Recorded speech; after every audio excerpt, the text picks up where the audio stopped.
Assalamualaikum warahmatullahi wabarakatuh. Perkenalkan, saya Rahmadun Ardila. Saya adalah salah satu peserta magang di Bimba AIUEO. Kali ini saya akan menjawab pertanyaan dari tugas-tugas magang saya di hari ketiga dengan tema job description dan tugas serta tanggung jawab dari motivator. Baik, pertanyaan pertama adalah apa yang harus dilakukan motivator apabila ada murid yang tidak mau masuk kelas.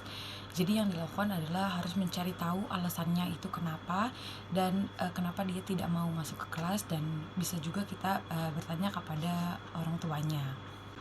Pertanyaan kedua adalah apa yang harus dilakukan motivator apabila ada murid yang nangis. Jadi sebagai motivator kita harus menunjukkan rasa empati kita juga harus memberikan kasih sayang dengan cara tidak menyuruh untuk diam, namun kita harus menanyakan dia kenapa.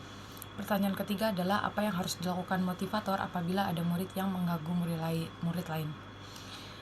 Jadi yang bisa kita lakukan adalah menegur secara halus atau seperti memberikan pertanyaan ke dia dan melakukan distraksi kepada anak tersebut, dan memberi perhatian juga bisa, karena biasanya anak yang ngejal itu adalah anak yang ingin mencari perhatian lebih. Yang keempat adalah bagaimana cara agar motivator apabila ada murid yang melamun. Bisa dengan cara bertanya dan mengajaknya untuk belajar kembali. Pertanyaan selanjutnya yaitu apa saja tugas yang harus dilakukan motivator secara periodik setiap minggu. Jadi tugas yang harus dilakukan motivator secara periodik adalah menemukan minat baca dan belajar anak dari kemauannya diri dia sendiri. Pertanyaan selanjutnya yaitu apa saja tugas rutin yang harus selalu dilakukan oleh motivator setiap hari. Jadi tugasnya yaitu sebagai motivator itu ya membimbakan anak. Yang ketiga, bagaimana cara agar motivator mengetahui karakter dan kesukaan anak.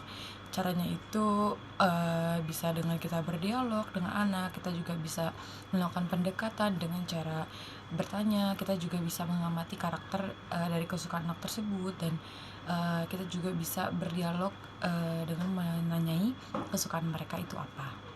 Pertanyaan selanjutnya yaitu apa target suasana dan kegiatan di kelas Bimba AIUEO yang harus dicapai oleh motivator.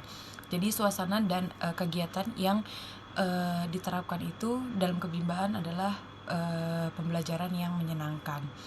Selanjutnya, bagaimana cara motivator mencapai target atau tugas di kelas Bimba? Dengan cara memberikan kebimbaan dengan menggunakan teori bandul agar anak tidak mudah cepat bosan.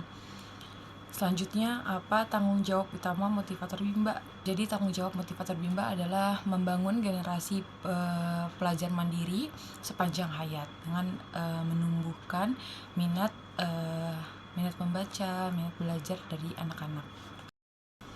Pertanyaan selanjutnya yaitu apa yang harus dilakukan motivator untuk menjadikan suasana kelas aman. Nah, dengan aman itu bisa dengan cara mengamati, memperhatikan, dan memberikan pembimbaan dengan senang. Jadi kelas juga terasa aman bagi anak-anak karena tidak ada merasa paksaan. Pertanyaan selanjutnya, apa yang harus dilakukan motivator untuk menjadikan suasana di kelas nyaman?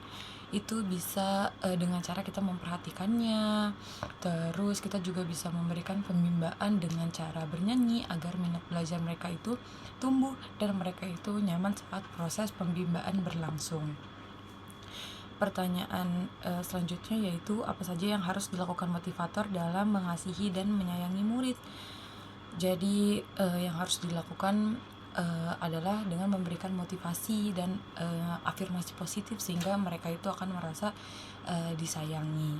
Pertanyaan keempat yaitu apa yang harus dilakukan motivator untuk menjadikan kegiatan bermain sambil belajar itu jadi menyenangkan. Nah, tentunya itu kita harus melakukan pembelajaran dengan senang, dengan tanpa paksaan.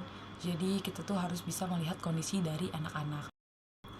Pertanyaan selanjutnya yaitu apa yang harus dilakukan motivator untuk memastikan anak melakukan kegiatan yang berhubungan dengan minat belajar. Jadi yang harus kita pastikan adalah kita itu harus memastikan mereka itu minat atau tidak dalam pembimbaan. Biasanya itu kita bisa melihat itu dari respon dari mereka. Pertanyaan yang selanjutnya adalah apa yang harus dilakukan motivator untuk memastikan kegiatan sesuai dengan tahapan perkembangannya. Jadi kita dapat memastikannya dengan cara melihat anak itu bisa mengikuti atau tidak modul dari Bimba. Baik, sekian dari saya, kurang lebihnya mohon maaf. Wassalamualaikum warahmatullahi wabarakatuh.